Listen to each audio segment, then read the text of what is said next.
When we left off, we were anchored in Herradura, Costa Rica, struggling to complete our country checkout prior to setting sail for Hawaii.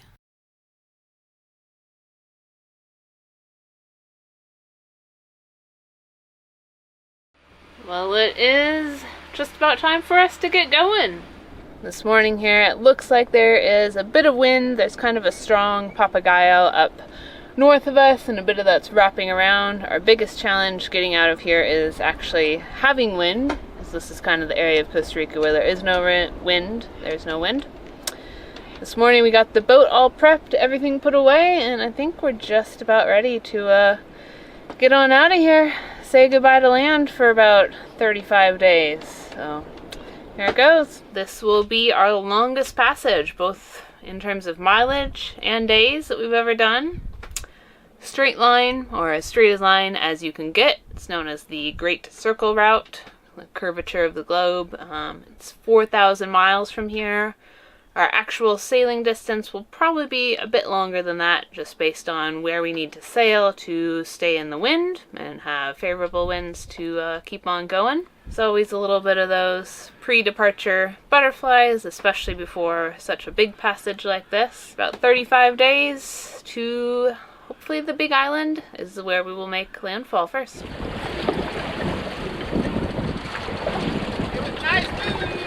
Have a safe trip. Thanks very much. You guys headed straight to Hawaii right now? Cheers, mate. Hey, nice to meet you. Have a good one, mate. Thanks very much. After saying goodbye to our neighbor, we sailed on out of the bay, ready for the open ocean. Alright, looks all clear. Alright, that's it. We sailed on out of the bay and we are underway. We're just getting Dan set up here. Hopefully he will do most of the driving for us, if not almost all of it. He'll save us a lot of power on the autopilot. So we're getting him started nice and early. It'll take a little bit of playing around. It's been a while since we've put him through the paces this much. And looks alright at the moment. Just touch it up as we go. Okay.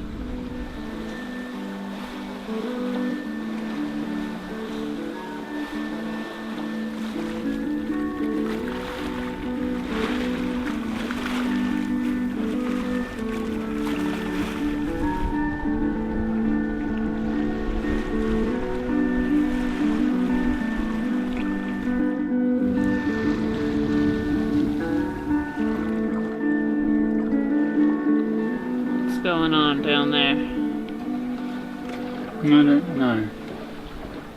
Something's not working with our chart computer here, Raspberry Pi.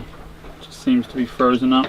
I think this cheap, unfortunately not cheap down here, USB hub that we wanted to power things is not good. It seems to be screwing up the Raspberry Pi. That's the only thing that's been changed. That's what I'm wondering. Not necessarily how you want to start a passage with a non-working chart computer, but hopefully we should be able to get it up and running with a bit of troubleshooting here. Seas are calm though, so that's good. It's a good time to work on stuff and pull things apart, play with it. As was the forecast, the further we get kind of away from land here, the wind is dying off. We have about 8 to 9 knots apparent, sailing pretty close haul, doing about 4.3 to 4.5 knots, so not too bad. It's nice and flat. Our plan is to kind of hug the coastline a little bit as we head out here and kind of go back up around the Nicoya Peninsula until we can pick up a bit of wind that generally is coming across from those papagayos. We'll ride that out and hopefully pick up some trade winds, but nice and calm sailing for the time being. There it goes, our first of many sunsets at sea, setting right behind the tip of the Nicoya Peninsula, which is Cabo Blanco, which is where we're sailing to head out. There it goes, bye bye sun.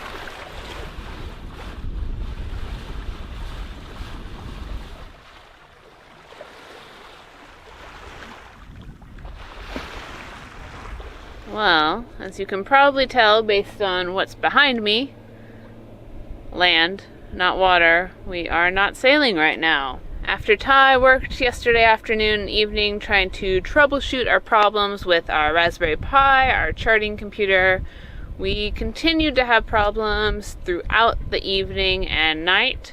So we decided to turn on around, come back. We're anchored in a little bay where we have some Wi-Fi, and we are going to troubleshoot the problem before we keep on sailing. The Raspberry Pi is a little tiny computer that we use for our main charting computer. We actually have two of them. We have a backup, and they're both giving us the same issue. That is our main charting computer, so we don't really want to set off on a 4,000 plus mile passage without that working properly. We do have tablets with Navionics on it as a backup, but we don't really want to set off for such a long sail relying only on our backup, especially since we're only a few miles in here.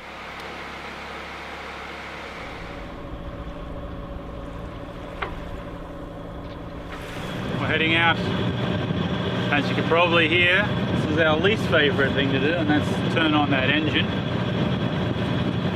Sometimes there's places you are where you don't have too much of an option, especially down in these lower latitudes here near the equator. You can get some real calm spots. In the meantime, we'll make some water since we've got free power coming right now from the engine. What happened with the Raspberry Pi? We're not really sure what the problem was. Basically, I tried everything, changed everything. You know where you get to that point where you've done about 100 things and you can't really remember what's working and what's not. Probably one thing predominantly, I think there's still a voltage issue. The Raspberry Pi, like a lot of things, is very sensitive to the voltage and current. It needs 5 volts, roughly at 2.5 amps. That's difficult to get. You can't get that through regular USB. Most USBs like 1 amp. You can get some around 2 amps and so on. And then you've got to make sure that's not sharing the load with any other circuitry down below. We have a powered USB hub, which is what broke a while ago for us. And it's one of those things, again, we found very difficult to find in Costa Rica. Seems to be working, but I have a feeling that might have been what's playing some of the problem down below. I'm just hoping it didn't fry it. The good thing is we carry a bunch of backups of our chart computer. I changed that out with an entire new one. I changed the power cable out. I made a backup SD card, made 2 backup SD cards, changed the way it was wired, and we ran it all night last night and had no problems.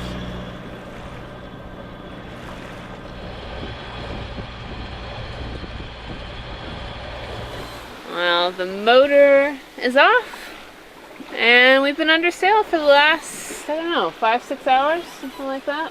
Yeah. We motored, had the engine on for a total of 3 hours. 3 hours. So not too bad. Now we've been sailing close hauled. We sailed up the edge of the Nicoya Peninsula, and we just tacked out, trying to head west. We're kind of headed southwest, but the winds still look a bit fluky throughout the night until we get a little bit further north of here, and then they get quite strong. So we'll see how it goes throughout the night, but this might be the last time we see land.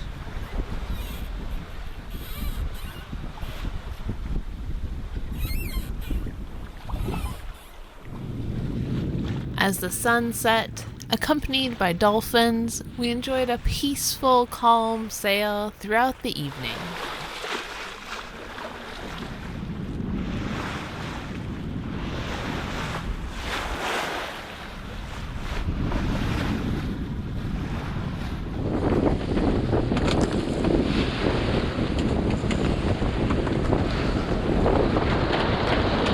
After being treated to a lovely, easy night, come dawn, we found those strong winds that are almost always funneling through the Gulf of Papagayo. Like hitting a wall of weather, the wind picked up from 8 to 12 knots to close to 30 knots in the space of about 15 minutes, and we scrambled to reef down the mainsail.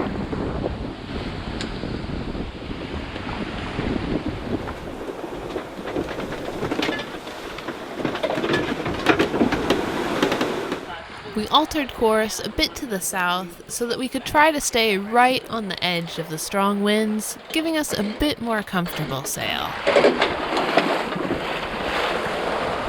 Reefs are out. So even out here in the great big ocean, boats like to buddy boat together. These guys must be friends or something. The Azteca and the Didymon over there. We've got two cargo ships that are passing. Oh, he's pretty close, this guy. He's well out of our way. We're both tracking them both on our AIS.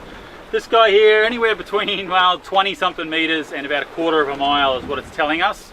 So the good thing with AIS is it will calculate all those numbers, heading, speed, and everything you're currently traveling at to tell you at what point from now, time-wise, and also distance-wise, you're going to come within range of each other. So it can warn you well ahead of time of a collision course if possible. Usually it's pretty great with these cargo ships. You know, sometimes maybe they're not watching all that stuff, but they're usually on it. This guy's heading straight for us over here. This is the Didymon cargo ship. We think he's heading to Ecuador, this guy, right? That's what we think, yeah. I think this guy's got an Ecuador as his destination on there. And we're just going to make sure that he can see us if he answers us here and if he wants us to do anything, because technically we still need to give way to this guy here. He has a commercial vessel, but they're always pretty nice out here. Didymon, Didymon, Didymon, sailing vessel Varuna 16, over. Hello Didymon, this is the sailing vessel about 4 miles off your port bow. Just wanted to say hi, see if you can see us there and if you need us to alter course at all. Didymon, sailing vessel Varuna, do you copy? I call my course. Well, just as I said, they're all pretty nice. Maybe he's not understanding me clearly. I need to speak better English. Slow it down. Maybe there's too much Australian in that. Yeah, the main reason we do that is because sometimes they are not aware, they're not looking for smaller boats out here, even though we should be on their radar and AIS and all that stuff. There is a chance that sometimes they're just not on the ball looking for a small little boat out here in the middle of the ocean. So just making contact with them, at least they're aware there's a boat out here now. And so they don't change course last minute and run us over. I don't think they want to run us over intentionally. So we'll keep an eye on it. At least now we've made contact. So we just brought ourselves about 15 degrees to starboard. That should make us, now it's not getting, the closest we're getting is like 0.15 of a mile instead of 20 meters. That's pretty good. So we've altered the course here. And we'll see how the turbulence is behind him. So as you can see on the AIS screen there, it gives us a lot of details of their distance, their heading, their destination, and it also, they receive the same from us. Because of the non-commercial class that we have on it for a transponder, so we do transmit to them, but we don't have a destination or anything like that on there. That's for the commercial vessels. But you can also see the intersection point of where it's predicted that our course will intersect with their course. And that's obviously going to fluctuate a lot on a sailboat where our heading, we're drifting and rocking side to side in these swells today, and also our speeds up and down a little bit. These big cargo ships are a lot more predictable, right? They're doing 10.5, 13 knots, whatever it is they're doing, and they're just barreling through the waves. So they're predictable on where they're going to be. We're not as so. So that can be something else that throws them off. Even though we've got a heading and we tell them we're going to hold that heading, it's not as accurate, right? We've got a lot more movement in terms of drift and leeway and all that sort of stuff. But we altered course 15 degrees like Hillary said, and that should put us passing behind him. We're going to clear him, but tell you what, it's going to be a close one.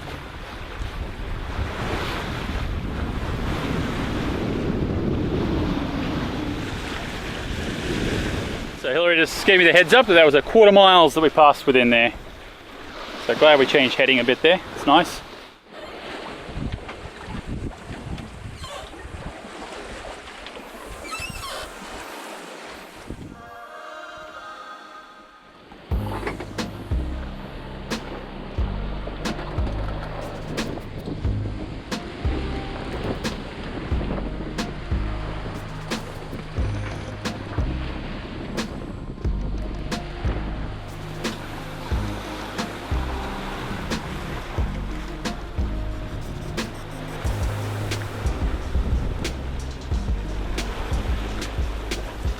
Well, it is now morning number 3, or number 2. I think morning number 2, day number 3.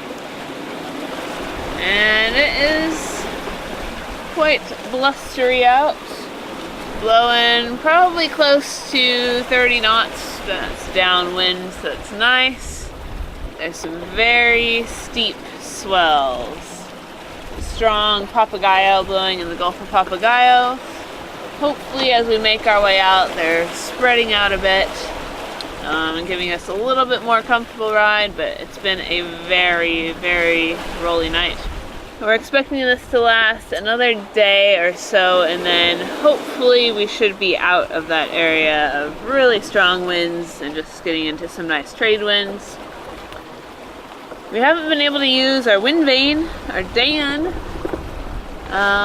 with these huge swells. We're just doing giant turns when we come down the back side of them, and probably like 40-50 degree turns, and there's no way that the wind vane can compensate for that big of a turn along with this much wind.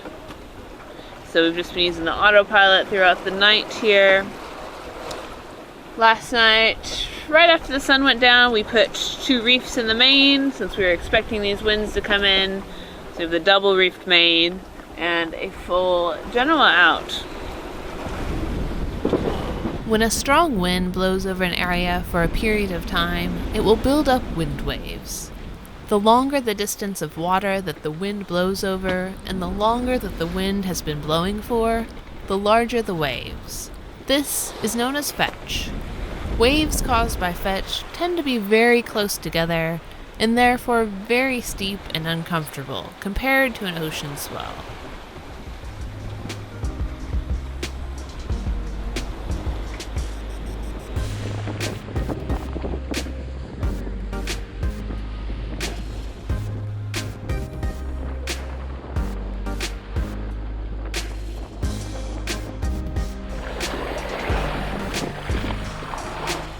According to our weather data, the gale conditions created by the Papagayo winds extended out for several hundred miles, and we tried our best to ride the edge and keep the large, steep seas behind us.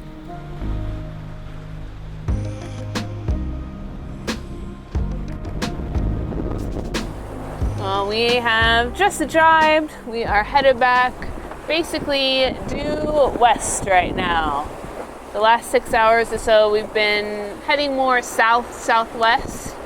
The weather download we did this morning showed that if we were down to about 8 degrees, 50 minutes north, that the weather would improve a little bit, the winds would lighten up.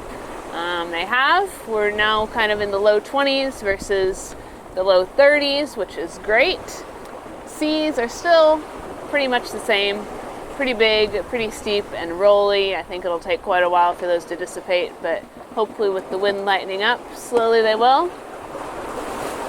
Before we jibed around, Ty went up to the sail to tidy it up a bit. We've had that double reefed main, 2 reef points down since last night, but the only reef points are the clew and the tack of the sail. So what Ty did was he put in some more lines just to contain the sail a little bit better, hold it all together, and hold the sail down. So that's all tidied up. We're making our way west. We're expecting this weather to last probably another day, at least 24, maybe 36 hours. We were hoping that today would be the end of it, but based on our weather download, it looks like it should be passing over us within the next 36 hours or so. We'll definitely be looking forward to that time. So the NOAA weather, which is the National Oceanic Organic? The National